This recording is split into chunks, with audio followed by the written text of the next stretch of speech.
कृष्णा, राधे राधे। नमस्ते दोस्तों,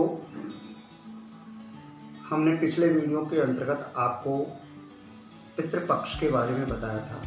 आज पितृपक्ष के बारे में हम विस्तार से बताएंगे, क्योंकि वर्तमान समय में पितृपक्ष चल रहा है। पहले समय के अंतर्गत देव और पितरों के अंतर्गत 6-6 महीने का समय मिलता था, लेकिन वर्तमान राजनीति की तरह पहले भी राक्षस और देवताओं की राजनीति इतनी प्रबल थी कि पृथ्वी लोक के जो मनुष्य थे उनका समय कम हो गया, और समय कम होने से उनका पक्ष है उनको कम समय में मिलने लगा। धीरे धीरे 6 महीने के बाद में 1-1 महीने का रहा, और फिर उसके बाद में 1 महीने भी 15 दिन का रहा, और अब वर्ष के अंतर्गत केवल पितृपक्ष 15 दिन का ही नियत किया गया।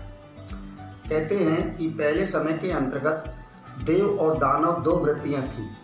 संसार के अंतर्गत दोनों वृत्तियां आपस में झगड़ा करती थी, और दानव हमेशा देवताओं से प्रबल होते थे और उनके राजभोग को वो नष्ट कर देते थे और उनका समस्त अधिकार छीन लेते थे।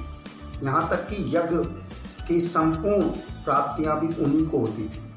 इस तरह से संपूर्ण प्रकृति के अंतर्गत काफी विभेद चल रहा था। ऐसी स्थिति के अंतर्गत पृथ्वी के अंतर्गत मनु और ईला नाम की स्त्री, उसको उत्पन्न किया गया। उसका संपूर्ण भाव यही था कि मनुष्य का जन्म उत्पन्न हो, जिससे कि पृथ्वी का उद्धार हो, क्योंकि मनुष्य वह स्वाभिमानी है, धर्मात्मा है और कर्मफली है, और कर्म के आधार पर ही वह अपने जीवन को निर्वाहित करके जो प्रकृति है उस प्रकृति के अंतर्गत वह उसमें भागीदारी निभाता है।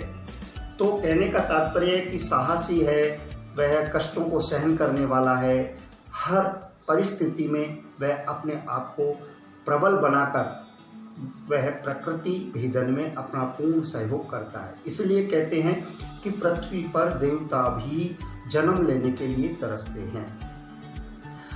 दोस्तों, ये पितृलोक उन्हीं के लिए बनाया गया, क्योंकि पृथ्वी पर मनु की जो संतान है वो कर्म फल के आधार पर कर्म भोग कर वह अपने कुल के यश और कीर्ति के लिए कार्य करता है।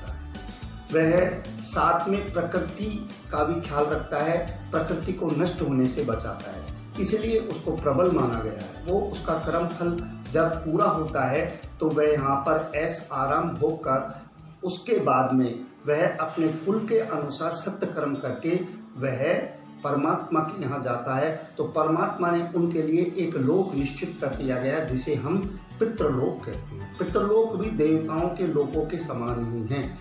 उसमें भी 3 तरह के पितृ होते हैं। उन 3 तरह के पितरों के बारे में हम आज आपको बताएंगे।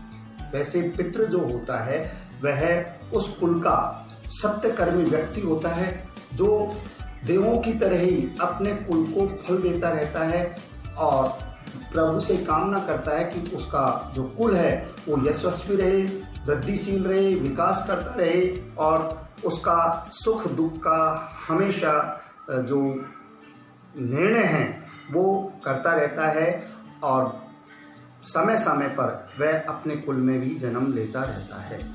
क्योंकि विष्णु भगवान इस पितृपक्ष के अंतर्गत 15 दिन तक विष्णु भगवान पितृलोक में उन पितरों के साथ में निवास करते हैं। इसलिए ये जो 15 दिन है इसमें कोई भी देवता भोग विलास नहीं लेता है, संपूर्ण भोग विलास पितरों को मिलता है। जय श्री कृष्णा, राधे राधे। फिर अगले वीडियो में इसी पितृपक्ष के बारे में हम चर्चा करेंगे।